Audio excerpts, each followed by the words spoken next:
Option వచ్చాక go live option enable అవుతుంది sir. Go live go లైవ్కి వెళ్ళిపోతే ఇంకా స్టార్ట్ అయిపోతుంది sir recording. Once you're live అని వచ్చేసాక మనం ఇది రన్ చేసి ఉంచేస్తాం సార్. రన్ చేసి లేఅవుట్ తగ్గిస్తాం sir. Layout side by side పెట్టి డబుల్ క్లిక్ చేస్తే లేఅవుట్ తగ్గిపోతుంది sir.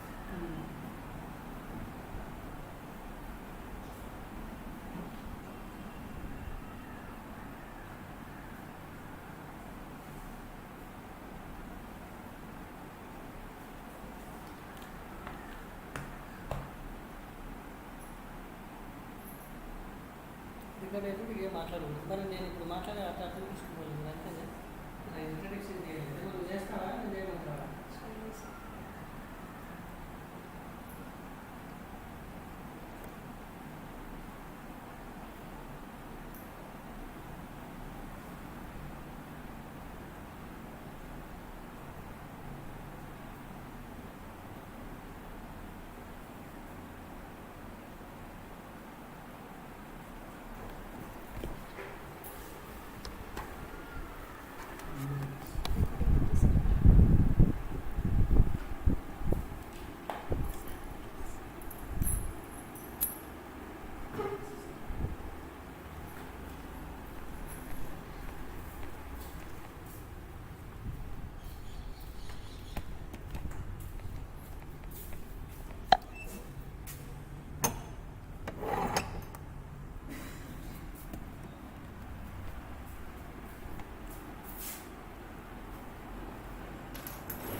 Sir, good evening, sir.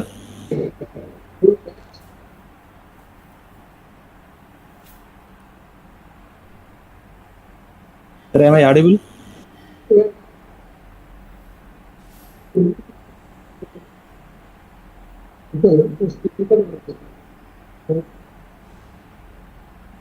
Okay.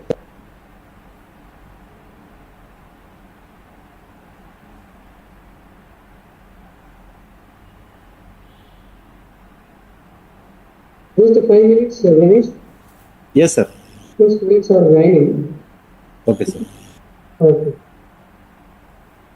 So yourself, you are sharing PPTs, right? Yes, sir. Yeah.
Ganesh? Yes, sir. Yeah. Shall we start? Yes, sir. Please. Hmm? Okay. Yes, sir. Please. Yeah. So my audio is clear?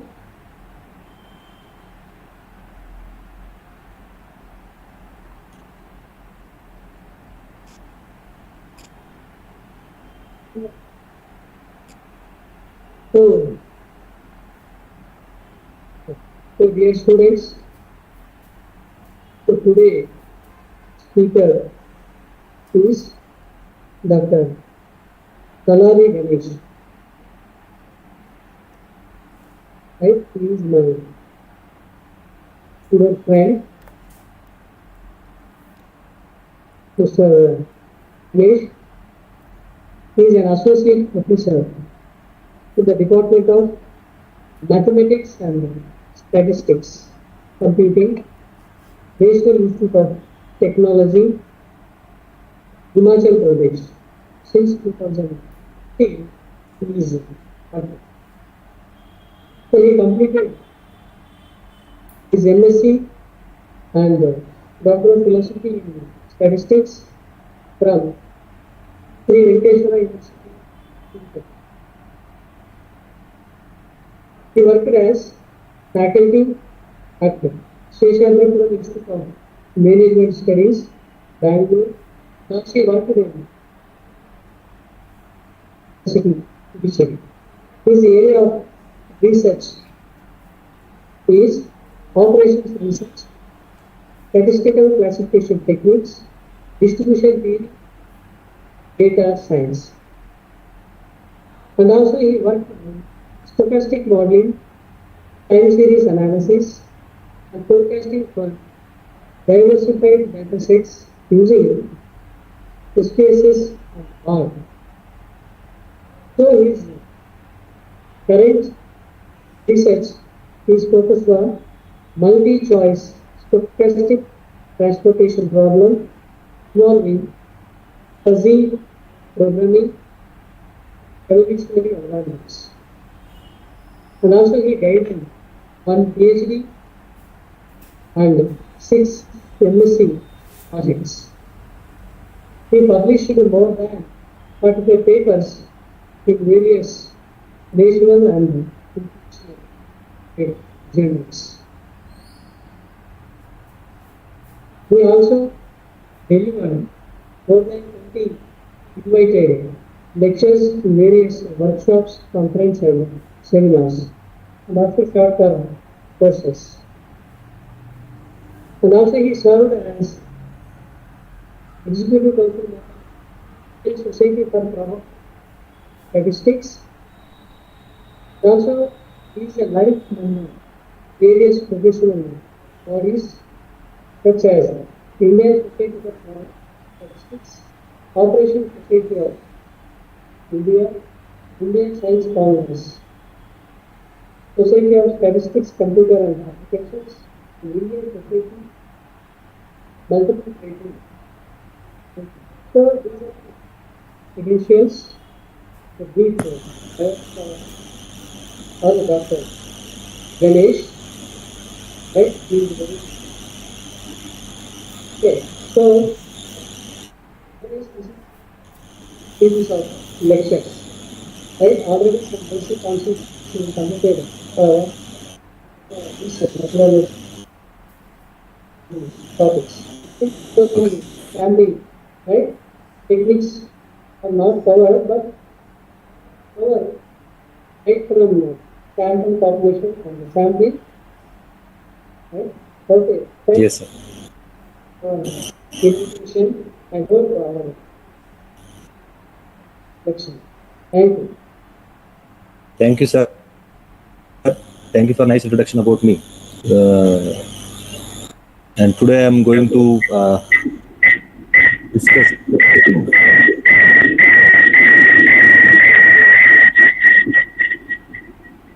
So, on the topic of sampling designs and its types and its characteristics and techniques of selecting random sample. So before discussing deep into the topic, so generally the participants might have know that what is sample and what is population. So what are the sampling procedure to collect the sample, those and all. Just will just recollect those topics again. That what is exactly sampling, and in this lecture we are going to discuss in deep and the types of sampling that we are going to collect. And the second thing is, what is the error that will be occur while doing this, while collecting the sample from the population, and then what exactly means of that sample, and what is the importance of the sample in your research study. Everything is related to sample when you are estimating the population. So depending upon that, we are going to discuss about that, how the sampling characteristics are, the sampling design, now how it is the characteristics, and then what will be the good sample of your research study, and how it will be proportionate to your population by taking your sample observations. So there will be a different types of sampling techniques will be there in the study as per the conventional methods which have been discussed with so many well-educated and well researchers has been discussed those and all. So the brief outline of this today's talk is that just we'll discuss about that some little bit introduction about the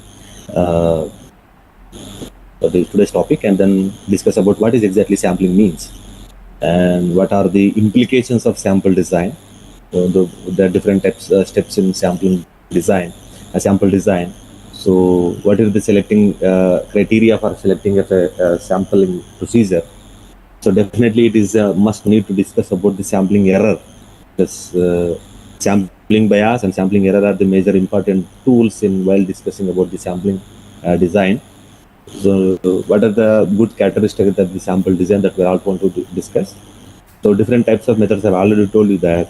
What are the types of sampling design, that whether you can go with the probability sampling and non-probability sampling, what are the uses of probability sampling we are going to discuss, and what are the uses, advantage and disadvantages of both probability and non-probability sampling. And then after that, mixing of both, complex random sampling design, it means that the mixing of both probability and non-probability sampling will be there. So what are those techniques are going to be, exactly specifically in a research design. Then what are the specific topics are there, specific procedures are there in the sampling design that comes under complex random sampling design. That also we're going to discuss. And then finally, we're going to conclude with the brief of that what we have discussed in the same, and then what is exactly the intention of this today's talk. So generally, if you discuss about the anything, maybe you are taking the decision about anything, so definitely you have to collect some information. That is called, collection of information as the data. So as a statistician, or maybe as a researcher, let it be, irrespective of the statistician, as a researcher, you must collect some information. Based on the information only, you are going to decide or make a decision. So whether we have to go with this side or whether to go with the side, it's depend upon all the collection of information. So it consists in population. It means that the population is the collection of all information together, irrespective of the human beings. Okay, the collection of all information is called as population, or maybe you can say it's a universe. So it can be presumed that, in such an inquiry, when all items are covered and no element of chance is left and highest accuracy is obtained. Of course, it is not possible actually. In practice, you can say, if you collect each and every item of your population and you are trying to make a conclusion on that, so definitely it's highly impossible. It may not be true. So that's why there is a need to be discussed about the sample. Even anything, let it be any type of study you are going to conduct the information or collecting the information. If it is in census means that is what, because the entire collecting of entire population is in caste based, because it's time based and caste based. So definitely once such type of things are involved, then definitely a normal researcher cannot be done with that, because a big companies or big institutions or big firms like big governments has to be done. That is what the governments, every government, even the government is trying to conduct this census or collecting this population once in a decade. It means that how much time should be consumed to collect those information, and if even the collection of information is time consuming, then you can examine that how much time it will be take to draw the conclusions from that. So that's why there is a need of to discuss about the sample here. So see, as a sample, finite part of the population. Population may be in two types. Again, you can consider as finite and infinite population. That will be discussed further. The sample is a finite part of the population. Means that you can either mathematically, if you define in that sample is the the subset of a population. It means that the population is one thing. It's in capital N. That definitely your subset is always less than N. That is what we have mentioned, that capital N is a population. If you consider small n is sample, then small n is always less than capital N.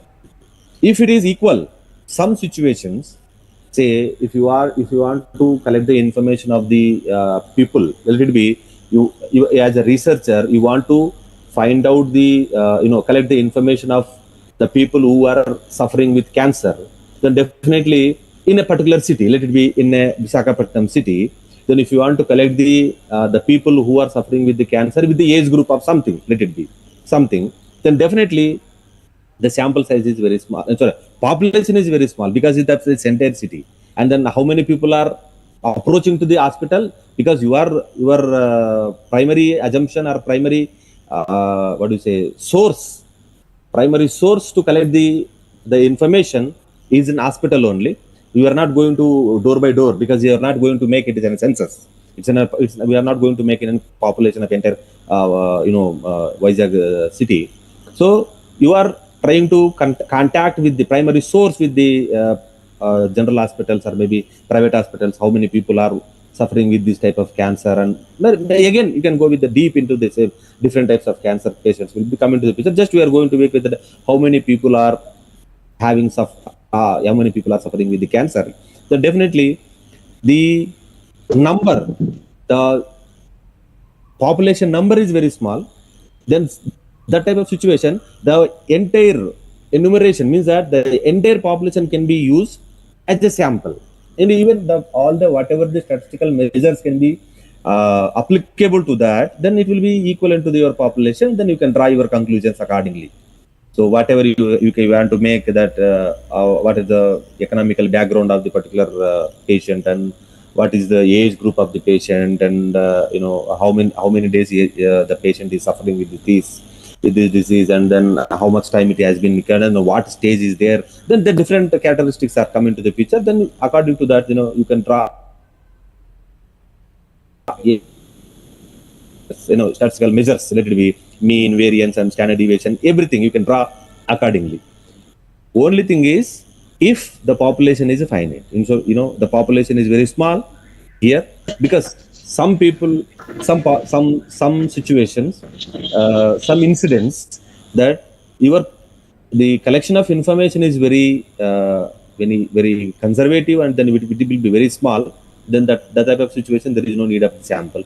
But most of the situations, you need a sample to draw your conclusions at whatever you, as a researcher, whatever you make your goal, according as per your research study, what you make your goals, that to reach or to attain those goals, then you need to collect the information as a sample. Then only it will be true representative of the population.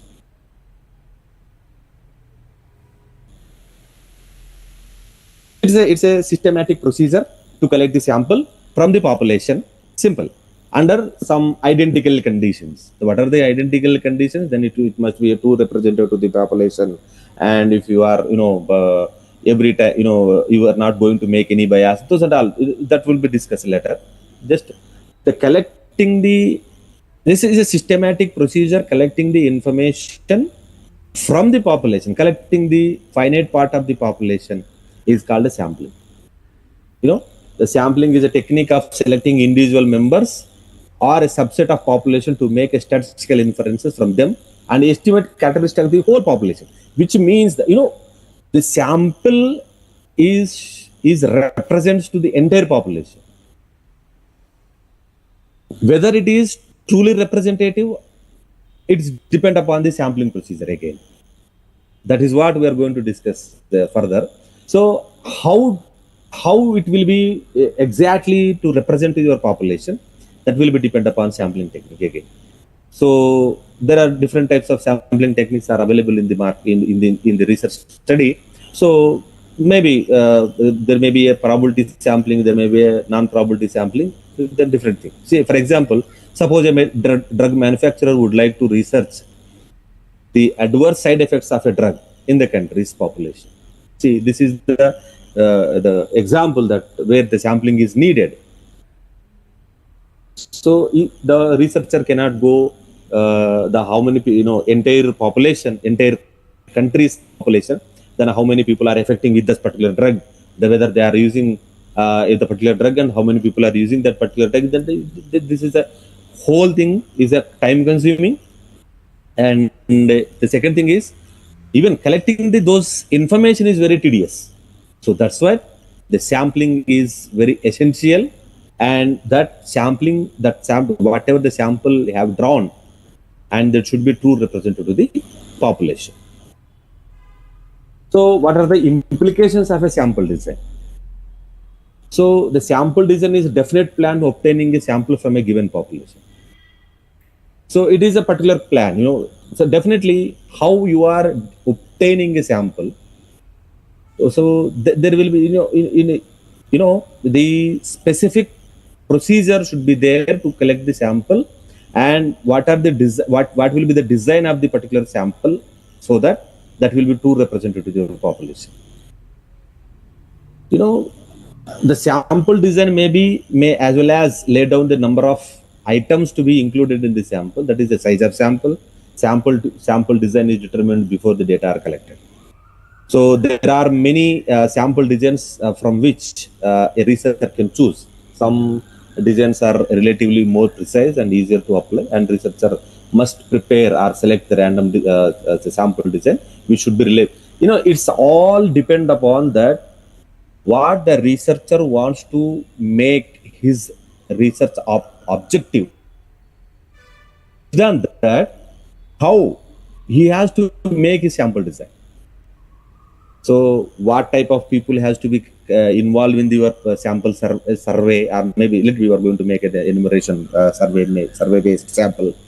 So what type of people has to be included, and how should be this should be the people should be collected from one area of the population, and maybe you want to let it be a researcher, let it be social science research, social studies researcher want to know about the how many tribes, how many people of the tribes are having higher education qualifications in Visakhapatnam district, let it be. So that definitely you must be designed according to your research goal. Okay. So definitely, so the researcher, that is what the researcher will decide that what type of sample design should be made. And what is the sample? What are the steps in sample design? That first is, what are the type of your population? So I've already told you that the population or universe You can make it the finite and infinite. So where finite means that countable part of the countable numbers, collection of information which is countable, then it is finite. Which cannot be countable, it is infinite. Means that infinite population or a finite population like. Sometimes I've already discussed that finite population maybe in specific reason or specific situation, the finite population may leads to equivalent to your sample. So that is not a problem with this, but the sample design, you have to choose that what type of population you are going to choose. Second thing is, what are the sampling unit you are going to discuss? You are going to involve in your research study. These are all entire thing is dependent upon your research. First is what is the type of population, and second is what is the sampling unit that you are going to discuss. So let it be maybe sampling unit maybe depend maybe it's a geographical oriented, or maybe some type of construction unit such as house flats and etc. Maybe social unit, let it be families, clubs, and anything. Maybe you can make it is such type of sampling unit. Let it be you want to collect the gender wise, maybe age wise, different types of sampling unit. That what type of sampling unit you are going to make it, selecting a sample, because before designing your sample that this type of sampling unit must be there, then you cannot collect your sample there. That is the main thing, that first thing you have to make your design that what type of population and what type of sampling unit that is, and what are the source lists that where should be collected those sample. So that is, you should be very conscious on that what is the sampling frame, that which samples to be drawn, what type of sample should be drawn from that. Maybe it contains names of all item of an universe. In case of finite universal, that is what I'm telling. In finite sample, it will think all. In the infinite sample, you may be at what part that you should be selected. That is a sampling frame. Okay, it is extremely important actually. The source list is, or sampling frame is extremely important while selecting the sample or selecting the sample design. Deciding the sample. And the fourth thing is size of a sample. It is very important that what should be the optimum size. It should not be very big and it should not be very low. What is the optimum size so that your sample should be true representative of your population. Even see some population, if you have drawn collected the population, maybe variance is very high in a population, so definitely the sample must be very bigger. So one sample to another sample, the variance is very highly, that is what the size of population variance needs to be considered as. In case of larger variance, usually a bigger sample is needed. So that is what how much variance having of your population, and based on that your sample size should be decided. And second thing is that how much confident that what will be the limits of that population size, sample size. What are the parameters should be studied in your research, and all these things should be considered to select the sample size.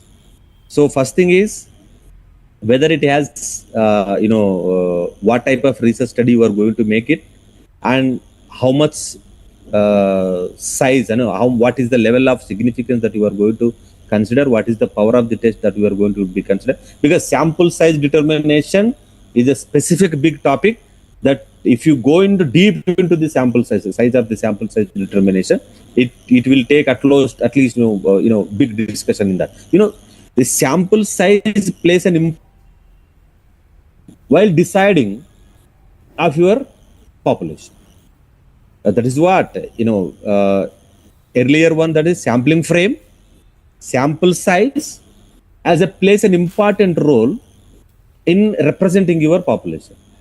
And that too, if you take a sample size is big, it should not be too cost, because even collecting the population, that is what we are making, because collecting the population is very a time lengthy process, and it's the economically very burden. So that's why you are going to make it sample. Then if your sample is also making the economically burden and as well as the time consuming, then what is the meaning that you are going to collect the sample? So according to that also you have to decide that what size should be your sample. And fifth thing is, what are the parameters that you are going to interest? Parameters of interest. In determining the sample design, one must consider the question the specific population parameters which are of interest. For instance, we may be interested in estimating the proportion of persons with some characteristics in the population, or we may be interested in knowing some average of the other measures in concerning. One measurement you are making that particular sample, one parameter you are going to measure. Again, instead of these subgroups, you are making another type of conclusions you are trying to draw. Then it's all depend upon that what type of parameters that you are going to discuss in your research, in a research topic or in a research study, or according to your objective. So what are the parameters should be included, that has to be decided before going to sampling design. And second, the sixth thing is budgetary constraint. That's what even size and deciding the sample frame and even the parameters are also, it's depend upon the budgetary only, that what budget. If random sampling, and means that it's a probability sampling, if you are consider, if you make as a budget the economically burden very high, then you can go with the non-probability.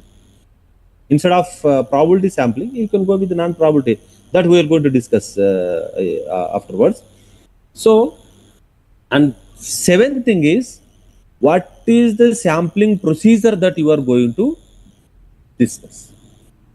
Means that the research must be decide that the type of sample he will use. That is, he must decide about that the technique to be used selecting. That is what, whether you are going to discuss or you are going to decide that I am going to go with the probability sampling only, or whether I am going to decide with collecting my sample through non-sampling, non-probability procedure.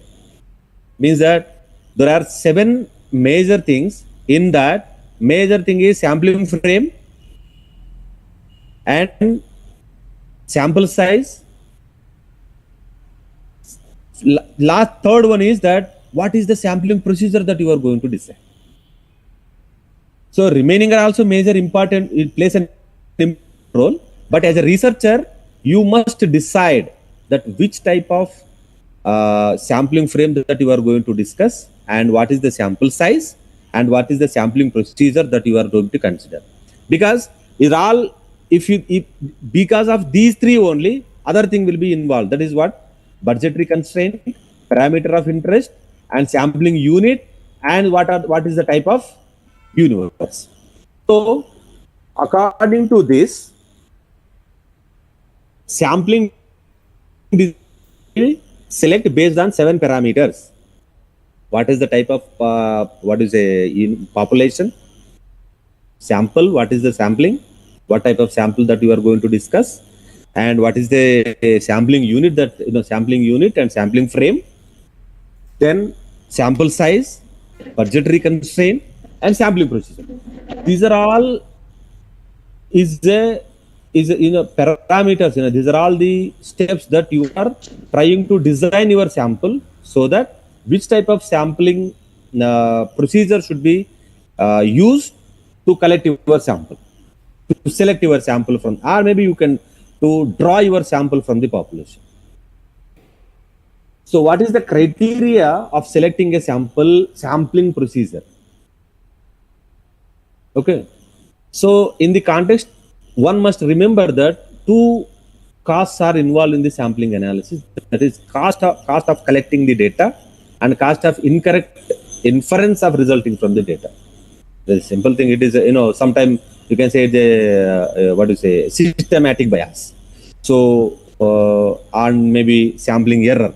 So these two parts plays an important role while making the sampling procedure, that what is the biasness you are making and what are the sampling error that you are making to do. Sampling error, what does that mean by sampling error, that we are going to discuss now, and what is the systematic bias here. So that we know that biasness means that while collecting the sample, you have some biasness in giving the information. See, if I ask, let it be, some economical people, by how much you have, paid in a recent Form 16 economic, taxation, how much tax you have paid from last academic, financial year, then as per the income tax officer, if the information has been rendered by the income tax department, then definitely they'll give some false information. If any relatives are asking that how much we have earned, then definitely other income has to be represented, and then as per their pride, they may be take that this much I have earned from last financial year, like that.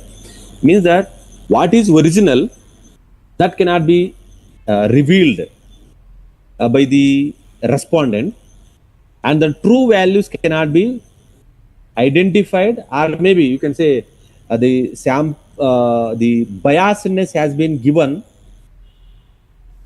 the systematic bias has been occurred while you are collecting the information, means that collecting the sample. Systematic bias cannot be removed from the it should not be eliminated even by increasing the sample size. Actually, sometimes even random probability sampling, generally because of that, probability sampling will be useful or maybe most appropriate to the population, and to representative to the population, because of the incident that the systematic bias is negligible. Of course, sampling error somewhat will be there, but systematic bias is totally negligible in probability sampling. That's why these probability sampling are more effective than the non-probability sampling. That we are going to discuss now. And how much that sampling error is affordable in your research study, that will also be decide how what type of sampling procedure should be selected. Because the sampling procedure should be selected depending upon your sampling error and the systematic bias, then definitely whether you with probability sampling or non-probability sampling. This is only the two ways. Okay. And the deciding that the sampling procedure, first thing is inappropriate sampling frame.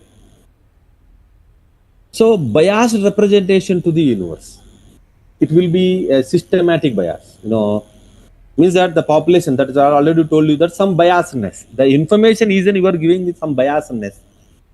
Okay, because you are collecting the information as let it be, as a researcher, I am collecting some information regarding to the people who are having number of acres in land, let it be survey of lands, let it be. Then if I ask the people, they definitely they won't give the proper information for them. Those who doesn't have any land, then they will give the proper information. Those who have not given, then it cannot be give the proper information. So that type of situation, even biasness will be there, that you are somewhat supporting to the one side. You are not in a neutral way.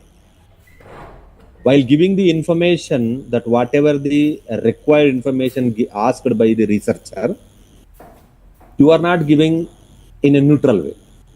Something biased. Even the political parties, they are conducting the opinion poll, or maybe they are conducting the survey that which party should be ruled from the next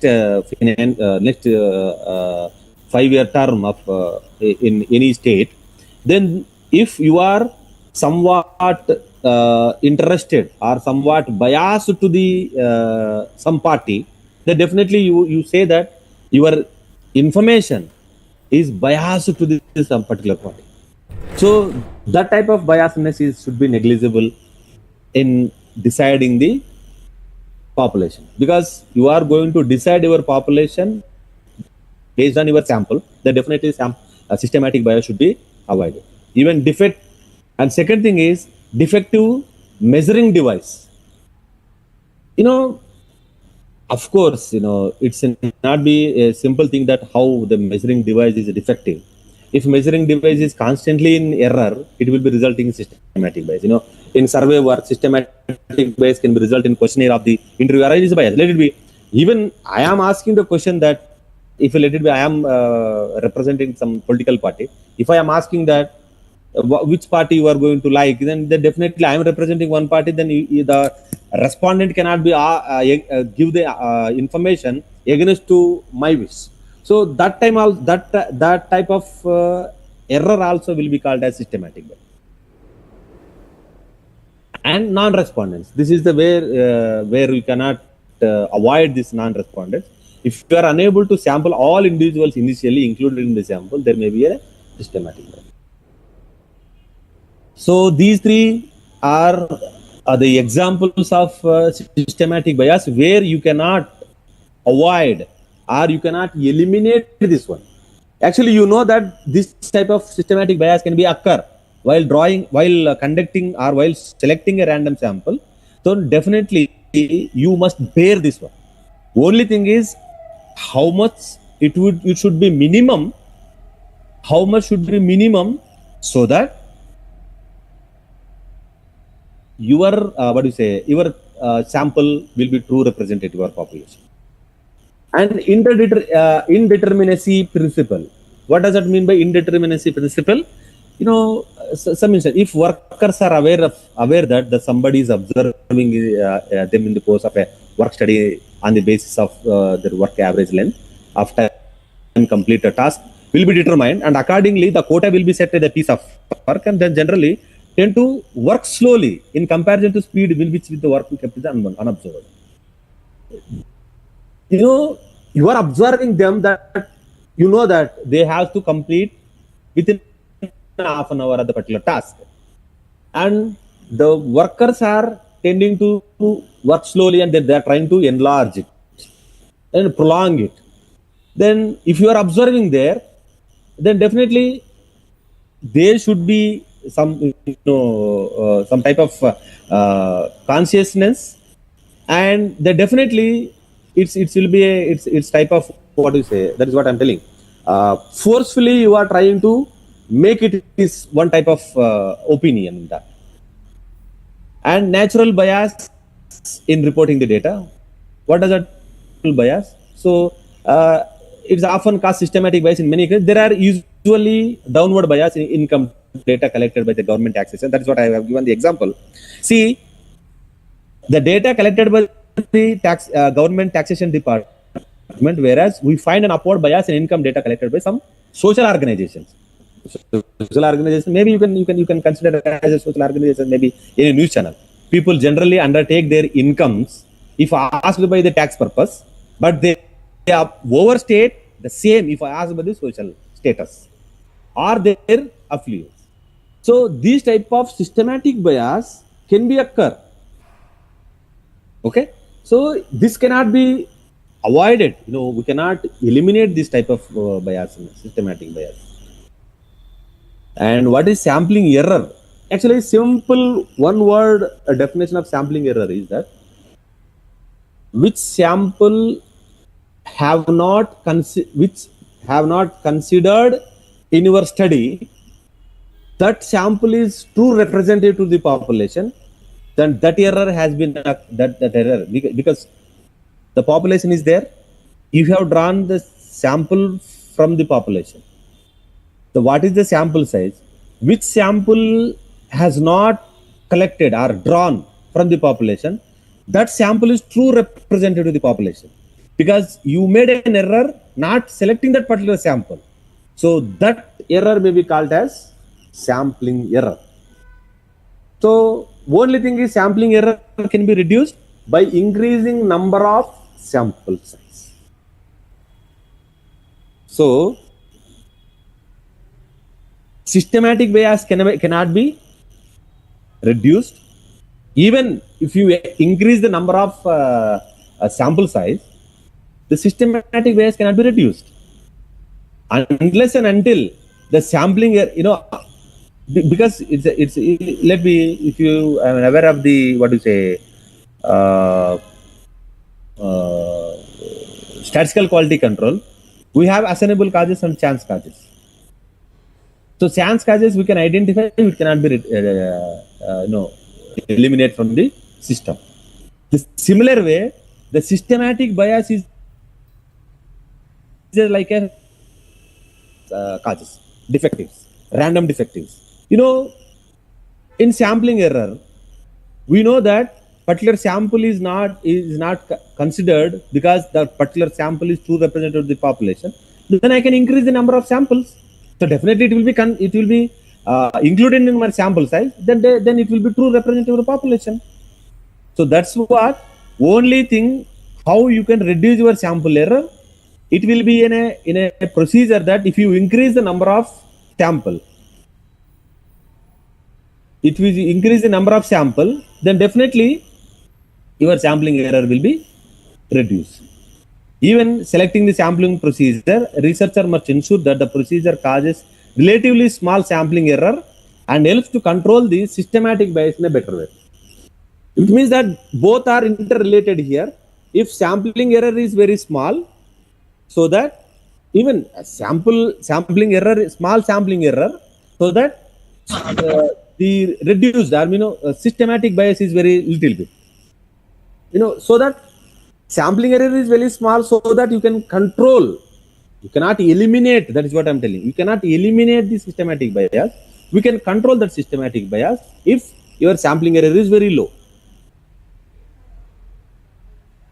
And say that then the major thing is, what are the characteristics of a good sample design?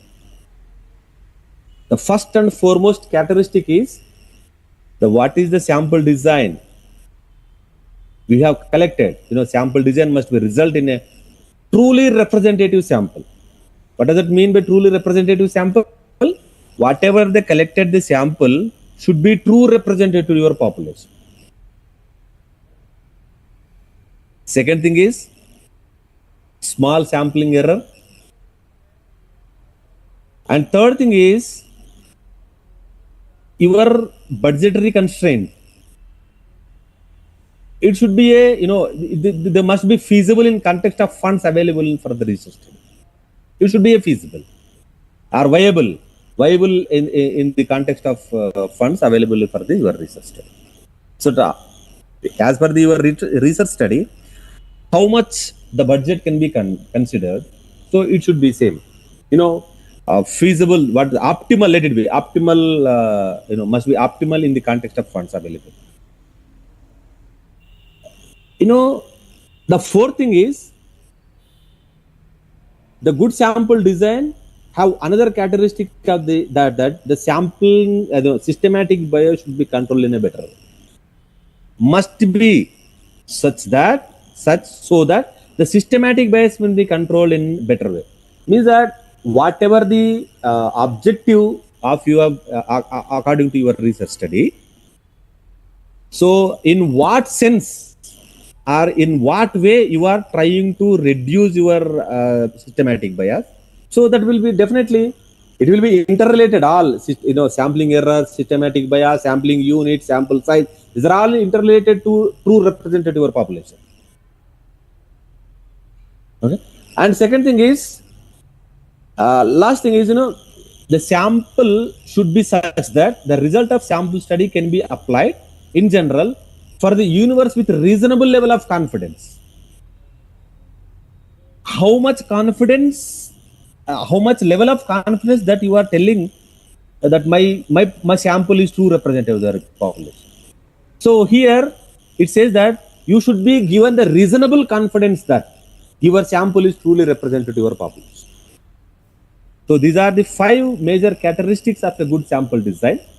And now we are going to discuss what of sampling here. So there are, I have already told you that there are two types of sampling methods. What is probability sampling, and the second one is non-probability sampling. The probability sampling, where the selecting of a sample from the population based on the probability theory, and by using the probability theory, then you can say it is a probability sampling, which are not going to involving in the probability theory anyway while drawing the sample from the population, then it is a non-probability sampling. So what are the methods and what is the use and uses of the probability sampling, and disadvantages of probability sampling, where it will the defects of the probability sampling, and what are the non-probability sampling there, and what is the use and consequences of pros and consequences of non-probability sampling there. So probability sampling is that it's the technique which researchers choose a sample from large population based on the theory of probability. This sampling method considers every number of population and forms samples based on a fixed process. So any method, if you are considering in a probability sampling, collecting the procedure, the process is fixed. In between you are collecting some information through probability sampling. In between you cannot change the procedure, that it should not be like that, it should not be like that. Because there is a certain procedure to collect the sample. It will be a fixed process, that how there's a systematic procedure that how you have to collect the sample from the population. And it's the entire theory of collecting the sample is the use of by using probability theory. For example, in a population, 1,000 members, population of 1,000 members, every member will have 1 by 1,000 chances of being selected as a part of the sample. That is what the probability theory used to say, that every item in a population being have an equal chance being as a sample. This is what the basic thing and major thing is, that in probability sampling, your systematic bias,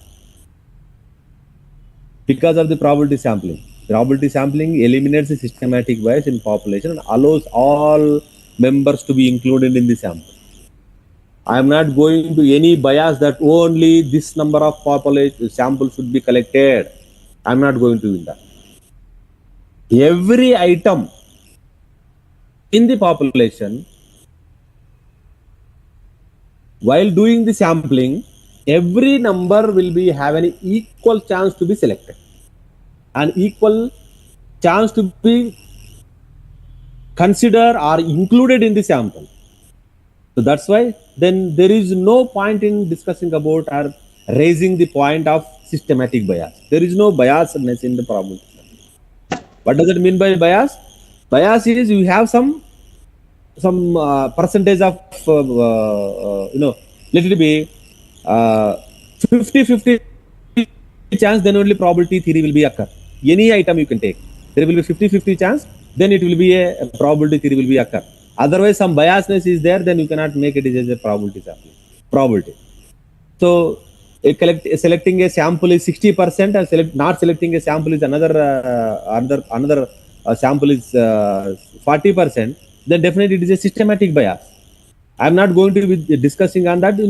In probability theory, the selecting a sample having equal chance. 1,000 numbers are there in the population.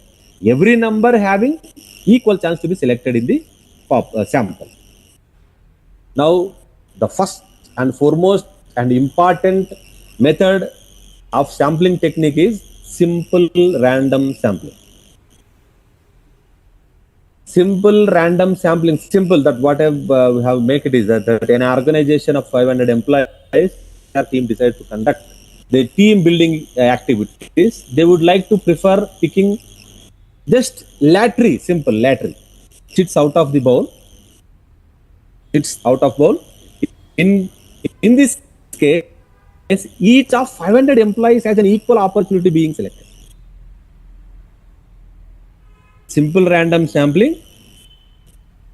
So a method which having the full of including of just is a freedom to select every individual in the population to be included in the sample, which means whatever the selection of the sample, that definitely it will be a true representative of population. Even what is the requirement? That is what we are the intention in the selecting the sample is that the sample is true representative of the population, so that whatever the statistical measures, whatever the conclusion drawn with the sample, that will be applicable to the population also. Whatever the you have drawn with this. So simple random sampling is just every item in the population, while drawing the sampling, every item in the population have an equal chance being selected in the sample as a sample. So this is there is no specific procedure in that. Only thing is all together, you can make it all together and keep it and shuffle, and you can take it. Everything, every item in the population has an equal chance to be selected.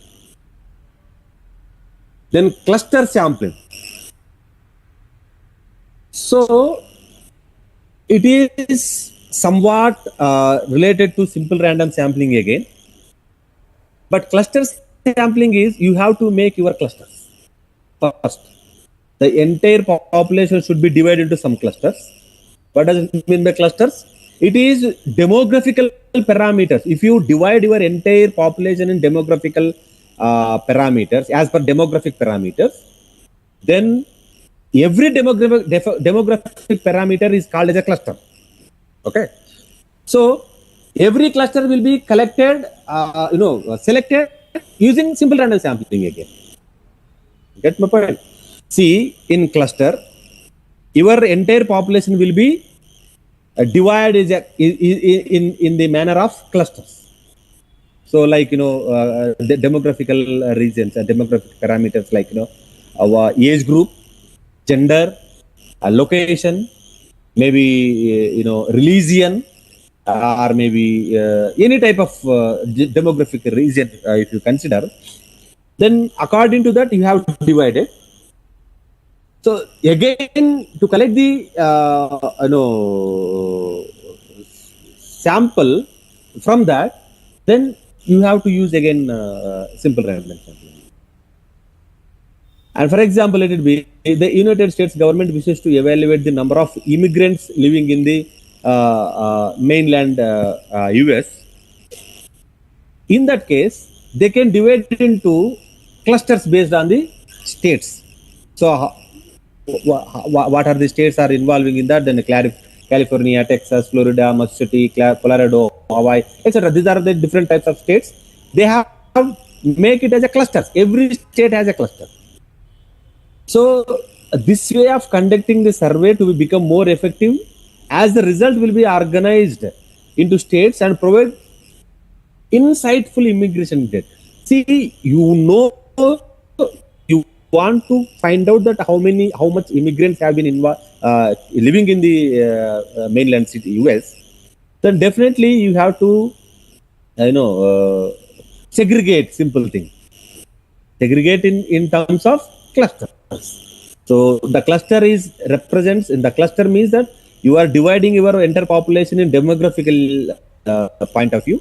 So definitely again the entire goal will be fulfilled according to how much you have collected the clusters and what is your objective according to that. The simple thing. And second thing is, the third thing is systematic sampling. Here, first, before starting the sampling procedure, you have to decide that on what intervals I have to collect the sample in systematic sampling. Okay. In systematic sampling, generally, the population will be divided into regular interval parts. The entire population will be divided into regular interval parts, and every part you can collect one sample. Every part you can collect one sample and bunch of sampling, and then those will be considered. For example, a researcher intended to collect a systematic sample of 500 people of the population of 5,000. So here, how much the interval should be decided? It will be depend upon that. What is the sample size you have been decided? Okay. So what sample size represents that, and according to that, you can decide that what interval should be divided your entire population. So according to this example, your interval should be 10. So every 10th item should be considered as a sample. Every 10th item of 5,000 population, 5,000 people of the population, so that your sample size will be equivalent to 500. This is the systematic sampling, and you can see here, what is it? Sorry. Now, you can see here, second thing, and in between, how much we have left? 2, then 2, then 2, like that. See, 2, 5, 8, 11. The interval is 2 here. You have left 2 items or 2 members or 2 items have been left to select the new one. Okay. And coming to the stratified random sampling. So it is somewhat, you may confuse with the cluster sampling and stratified random sampling. Cluster sampling, you have divided your entire population in demographical region, demographical parameters, as per demographical parameters. But stratified strata means, what does it mean by strata? Homogeneous groups, you can call it as a strata. Or maybe you can say the strata, maybe you can have an entire thing is homogeneous, you have collected into different parts. Just the smaller groups, again, smaller groups should be divided. Entire population will be divided into smaller group, and you should not be overlap one over to other. Even in cluster, it may be overlap, but in stratified random sampling should not be overlap. Okay, let it be an example. Researcher looking to analyze the characteristics of people belonging to different annual income divisions will create a stratas according to their family income. Let it be less than 20,000, one strata, 20,000 to 30, sorry, 21,000 to 30,000. It should not be overlap here. 21,000 to 30,000, another strata, 31,000 to 40,000, and 41 to 50, 51 to 60, like that. These are all the different stratas. By doing this, the researcher concludes that characteristics of the people belonging to different income groups. Marketers can analyze which income groups are target and which one is eliminated to create the roadmap that would be bear the. This stratified random sampling, it's simple thing where it can be applicable. Stratified random sampling, generally, a government wanted to give or wishes to give some policies to the people. Then they have to divide, let it be age group. According to that, income based policies are available there, and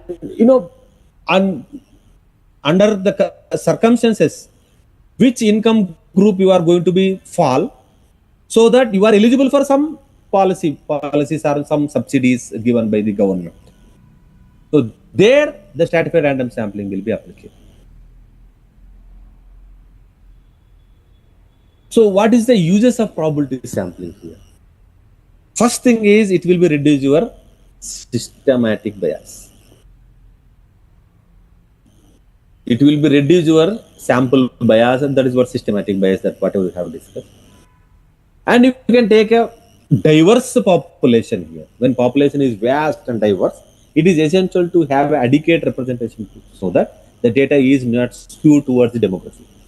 For example, suppose the Spire would be like to understand the people that could make their point of scale devices. In that case, survey conducted from the sample people across the US from different industries and socio-economic backgrounds. Actually, how much diversified population has been considered, that will be true representative population. And the use of the probability sampling is that you can create an accurate sample here. It will be gives you that it will give the well-defined data. This the accurate that create a sample, accurate sample. It will help to obtain a well-defined data. Means that the representation of the population is very equal once you are going to decide or discuss or conduct then any statistical inferences or draw any conclusions of your sample using the probability sampling. So what are the disadvantages in that? Cluster sampling, if you are not, the members are not homogeneous, the cluster sample are not applicable. And simple random sampling, stratified random sampling, and systematic random sampling, it is somewhat tedious and time consuming, especially when they're creating large number of samples. So this is the only disadvantage of probability sampling. Coming to the types of non-probability sampling. Non-probability sampling, where you are not going to make any type of probability concept here while drawing the sample from the population. Simple. There is no probability theory involving in the procedure of collecting the sample from the population. So simple, just should say, that's opinion and feedback and a perception like that, then these are all comes under non-probability sampling. Okay. Even some non-probability sample leads to skewed distributions also, skewed results also. It means that some bias in it. Simple. Non-probability means definitely you have a systematic bias. But there are a situation such as preliminary stages of research or cost constraint conducting the research, where non-probability sampling is much more useful than the other type. Where the non-probability sampling generally useful, cost reducing is a simple. You can collect the sample very easily, draw the sample very easily, because it is time consuming. It's not, and you are not going to make everything should be considered as a equal.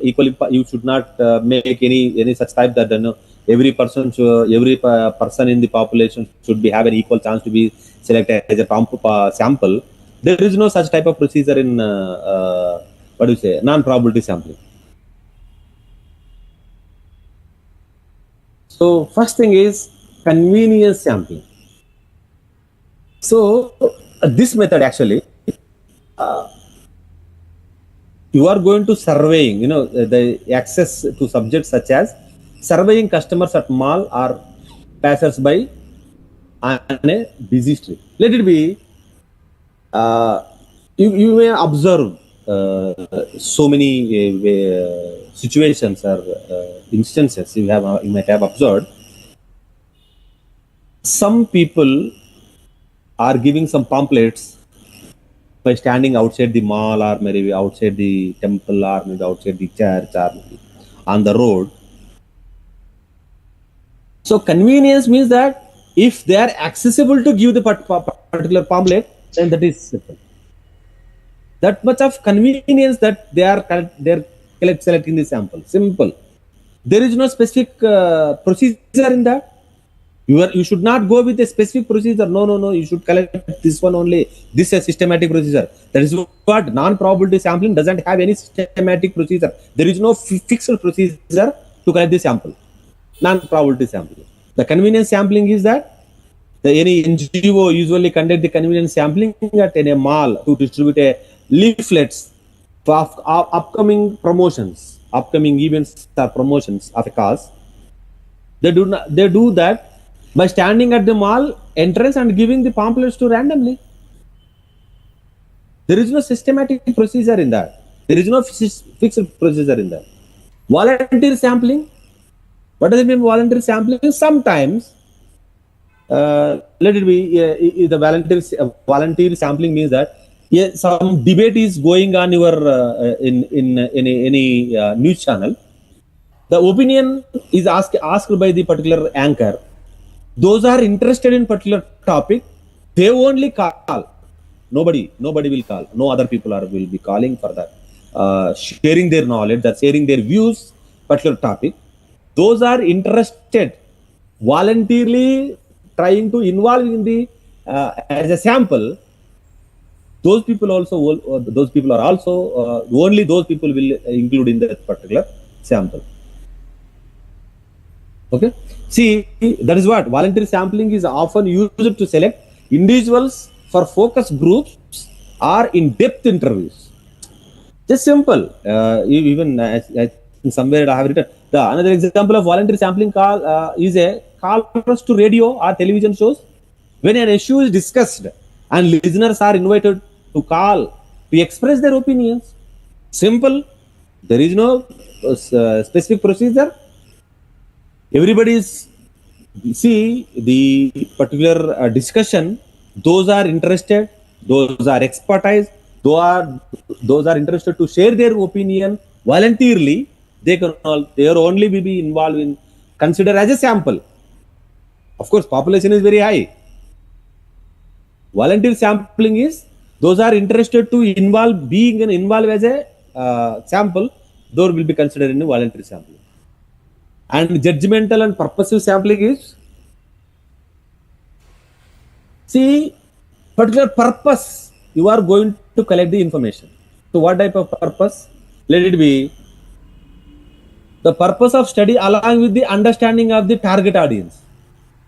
So definitely, if you are giving the answer is yes, then you will be considered as a sample. If you say no, then you will never be considered as a sample.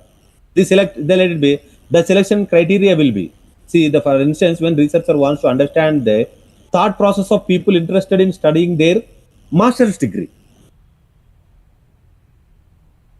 Okay. So the selection criteria will be, are you interested doing your master's in which subject does that matter? Whether you are doing, trying to, interested to doing your master's. If yes, then only you will be considered as a sample. Considering is a group of sample, as a set of population. If no, then you are excluded in the sample simple. If you say yes, then only you will be included in the sample. Otherwise, just simple. If you say no, you are excluded because there is no use of by considering because you are not at all a representative of population. By including you, who have given the answer no, including that particular person is in the sample, you cannot draw any conclusion from that. Just a waste of time only. That's quota sampling. So generally, quota sampling, members in the sampling technique selection process happen based on the preset standard. They will be setting particular standards in collecting the quota sampling. In quota sampling, collecting the sample, there will be some preset standard. In this case, a sample is formed based on the specific attributes. The created sample will have a same quality found in the total population. It is a rapid method of collecting the sample. Very easily you can. So an example I have given somewhere. Yeah. Example I have given. A cigarette company wants to find out what age group prefers what brand of cigarettes in a particular city. See what age groups prefers what type of brand of cigarettes in a particular city. So definitely the quota and the age groups are 21 to 30, 31 to 40, 41 to 50 and 51. From this information, researcher estimates the smoking trend to among the population of the city. Gauges the smoking trend among the population of the city. See, the quota is that the sample or the population involving in that particular city has an homogeneous. That is what I have given that as a sample formed based on the specific attributes, the created sample will have the same qualities found in the total population. Same qualities means that these people are who are preferring, because they are the smokers. Okay, the cigarette company wants to find out what age group prefer what brand, means that they are smokers. The quota sampling, they are smokers. Let it be. If you want to collect the information that how much black money has been kept in Swiss bank account, you can ask some quota people only, not me and not anybody else who doesn't have any money from that.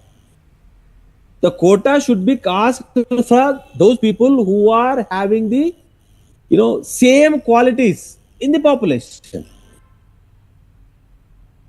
And snowball and network sampling, this is somewhat sensitive issue while discussing about the collecting the information from this from this population. Some for example, let it be, surveying shelterless people or illegal immigrants will be extremely challenging.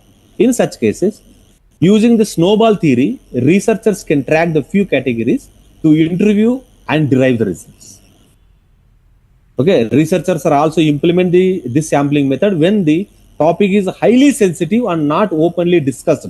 For example, survey of gather information about the HIV/AIDS patients. Actually, so many people are reluctant to respond under this sampling. Definitely, this because of the sensitive issue. So many people are reluctant to give the answers. So such type of situation occurs, then this is also comes under non-probability sampling. Then this is it will be the sensitive issues you are trying to collecting the information, that will be called as snowball or networking sampling. So what is the advantages of non-probability sampling? Simple thing is, it is quick and convenient, very quick. Easily you can draw the sample from the population, and very convenient to collect the sample. In a shorter period of time you can collect the sample, and specifically it is inexpensive.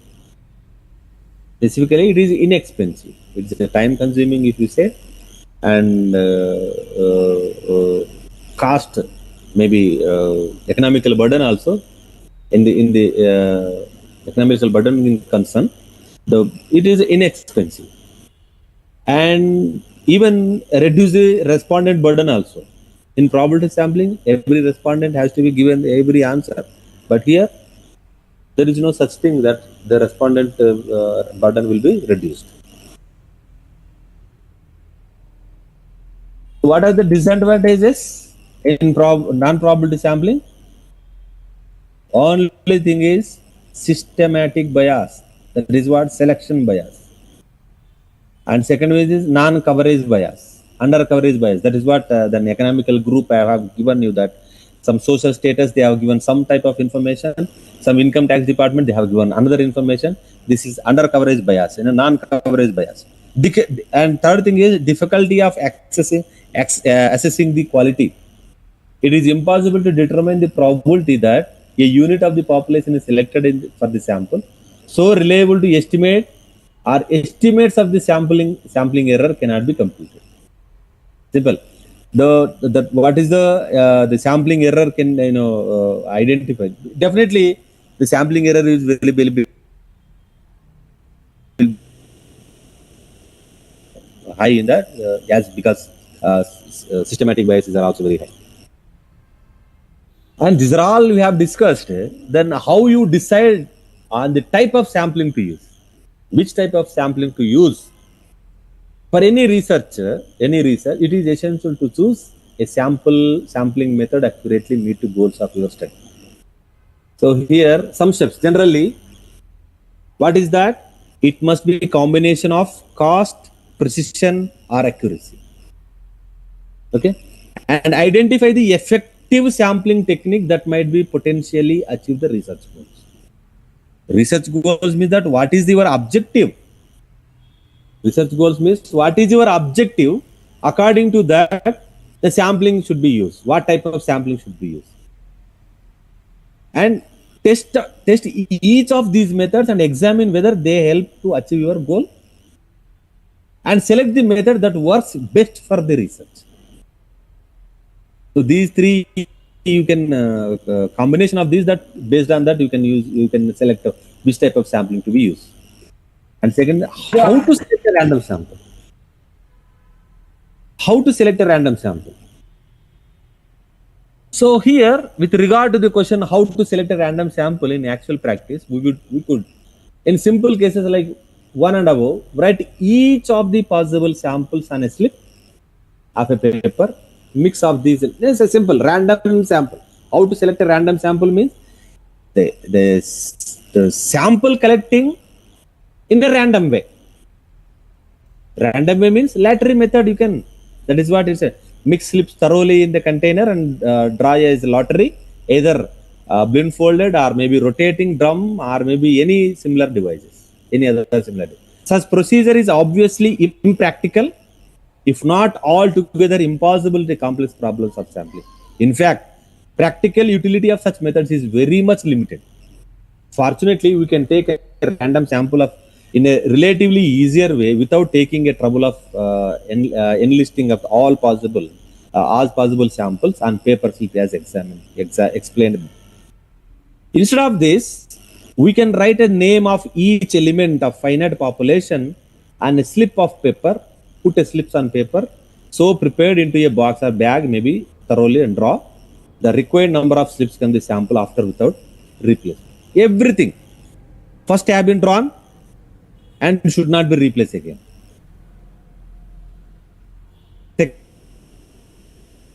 Example of that, so see here, in doing so, we must make sure that the successive drawings, each of the remaining elements in the population has same chances of being selected. This procedure called simple random sampling without replacement. With replacement, again, we got everything will be involved in this situation. So let it be, we can verify this by taking an example. Since we have a finite population of 6 elements, let it be 6 elements, and we want to select size of 3. The probability of drawing one element in our sample is 3/6. That's it. Because 3 samples from 6. So the probability of drawing one more element in the second draw is, because one has been drawn, remaining is, how many have to be drawn? 2. So how many elements are there? Because one is already drawn, 5 has been rest. So probability is 2/5. Then because first is 3, second is 2, and last one is 1. Because 3 samples has to be drawn. Sample size should be 3. So how many elements are involved in the box? That is 4. How much you have to take? 1. So 1/4 your probability. So the joint probability, because all draws are independent to each other, the joint probability of these are all product of this, because independent of the probability. Because all are independent, then their combined or joint probabilities are product of all this, then your probability will be 1/20. So random sample from infinite universe, how you can select the random sample from infinite universe? It is the same. There is no specific other procedure to the same to select the random sample. Random sampling means you are collecting your sample randomly by lottery method, and it will be the probability will involved. Lottery means chance. Chance means it's a probability. Probability means a likelihood that every random sample, every sample should be drawn from the population using a random manner. Then it will be a probability. So now we have discussed random probability sampling, non-probability sampling. Some sampling designs have a complex and mixing of both. Mixed sampling designs, which means combination of probability and non-probability. which sample design have a combination of probability and non-probability, that we are going to discuss. First one is systematic sampling. What is a systematic sampling here? See, in some instances, the most practical way of sampling to select every ith item in the list, sampling of this known as systematic. Okay. See, everything, an element of randomness is introduced into this kind of sampling by using random numbers to pick up with the units. Say, for instance, if a 4% of sample is desired, the first item would be selected randomly from the first 5, and thereafter every 25th item would be automatically be included in the sample. This is a systematic sampling only. In systematic sampling, the first unit is selected randomly and the remaining units are selected at fixed intervals only. Only first item. In systematic sampling, only first item is selected at random and remaining are fixed intervals. Means that every 10th item or every 25th item has been drawn or has been collected as a, considered as a sample. Then you can say it is a combination of both. Although a systematic sample is not a random sample in strict sense of the term, but is often considered as a reasonable treat systematic sample as if it were a random sample. So again, the systematic sample, how we have collected the total, and then second thing is stratified sampling. The stratified sampling, again, if the population from which sample is to be drawn does not constitute a homogeneous group. Stratified sampling technique is generally applied in order to obtain a representative sample. Stratified sampling, under the stratified sampling, the population is divided into several subpopulations that are individually more homogeneous than the total population. Different subgroups. Stratified, we have homogeneous subgroups is called as stratum. Strata means a homogeneous subgroup of the population. Every population we have divided into homogeneous subgroups. Since each stratum is more homogeneous than the total population, we are able to get more precise estimates for each stratum, and by estimating more accurately each of the component parts, we get the better estimate of the total. So here the combination of both, where it has been considered combination of both. First, the homogeneous, we are not making the collecting this, dividing the strata, we are not making any probability there. Homogeneous subgroups have been divided based on the precision. We know that these are all comes under one category, these are all comes under one category, these are all comes under one category. We have divided. So definitely, even after dividing the stratums, you are collecting the sample from the stratum, every strata. Non-probability first to make it a stratums, and after that collecting the sample, you have used the random sampling, because the stratified sampling is a combination of complex sampling design. How I form a strata, that the purposely, a pilot study may be conducted and determine the more appropriate and efficient. Simple, how you have formed a strata. So how you have make your strata, homogeneous subgroups, because it's not follows any probability theory to make or to form a stratum. And second thing is, how should items be selected from each stratum? Okay, how should be selected from each stratum? So we can say that the selection of items for the sample from each stratum resorted to is that of simple random sampling. Systematic sampling can be used if it is considered more appropriate in a certain situation. And third thing is that regarding the question, how many items be selected from each stratum, or how to collect the sample size of each stratum. This is also comes under the same. See, let it be. Let us suppose the sample size is n is 30. You have taken the sample size is 30. Drawn from the population size is 8,000. So I have divided three statums. N1, N2, N3. So N1 is 4,000, N2 is 2,400, N3 is 1,600. Okay. So my sample size should be 30, and the stratums should be 3 stratas with having the size of different sizes, 4,000, 2,400 and 1,600. So accordingly here again 4,000 by 8,000 you can get the how much samples. This it is follows again random probability theory again. So third thing is cluster sampling. Clusters. Suppose we want to estimate the proportion of machine parts in an inventory which are defective. Assume that there are 20,000 machine parts are in the inventory at a given point of time, stored in 400 cases or maybe 400 boxes, every box having 50 each. See the clusters. How many clusters are there? 400 clusters are there. You are drawing the sample from the clusters.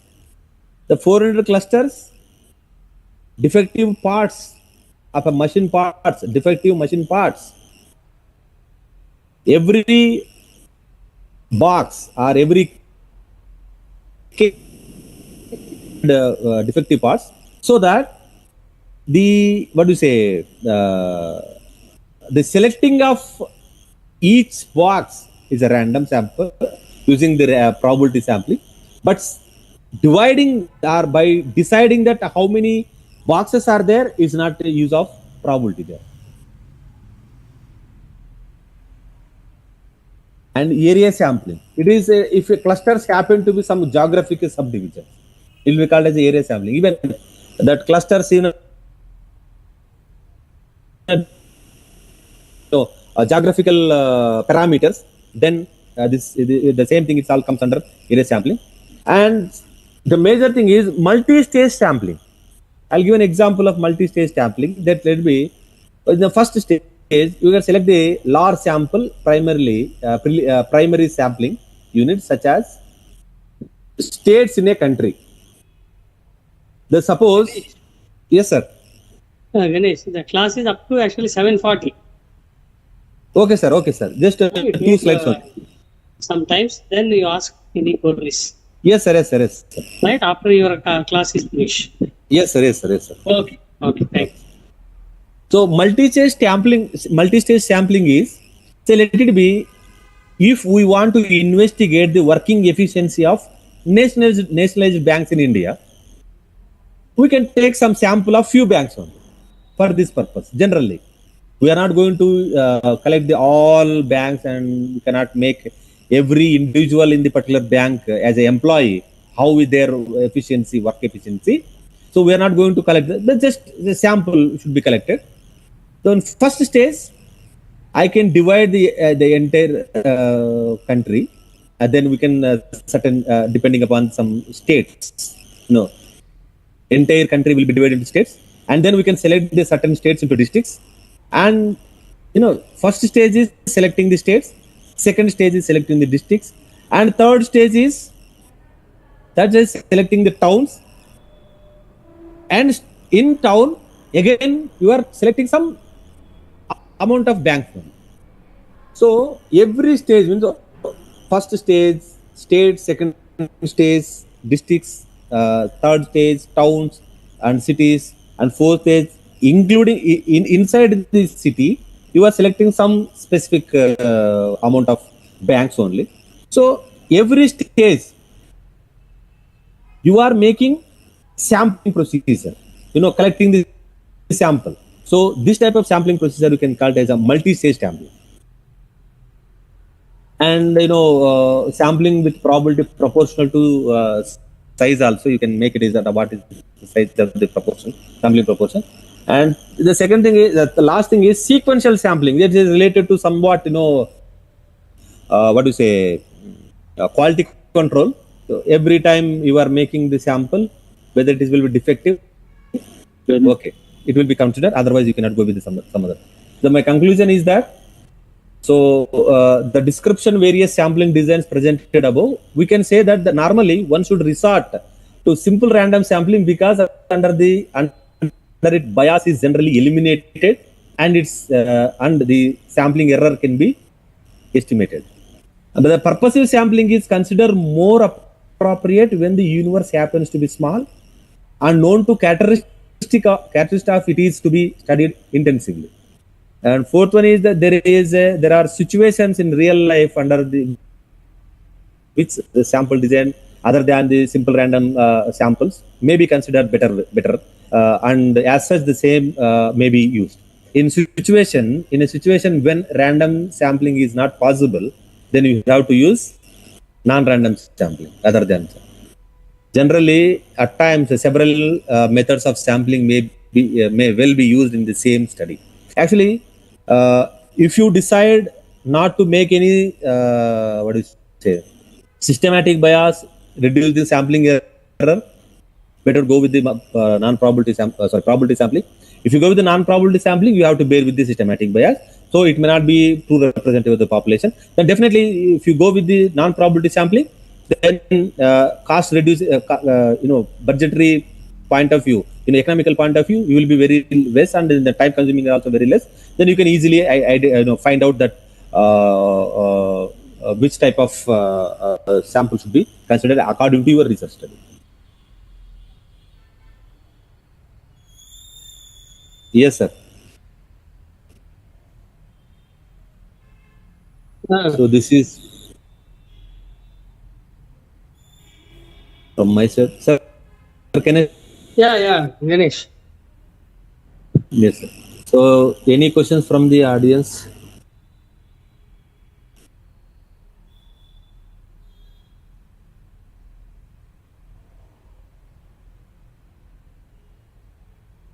Dear participants, have any queries? Generally, our students are not asking any queries. Right. Which means that they have fully understand the concept, or maybe they lost everything. Right, they are in dilemma nowadays.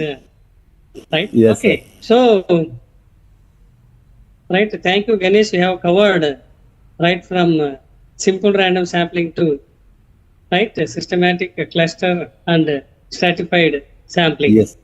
Yes, sir. Yes, sir. So these techniques are helping to prepare their project work in a smooth way. Yes, sir. Yes, sir. So that's why actually this program is initiated in the last year.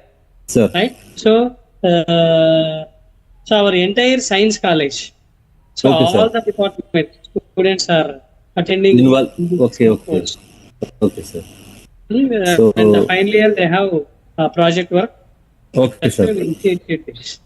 Okay, sir. Okay, sir. Right. So, dear students, final call. So, any queries regarding sampling design? Yeah.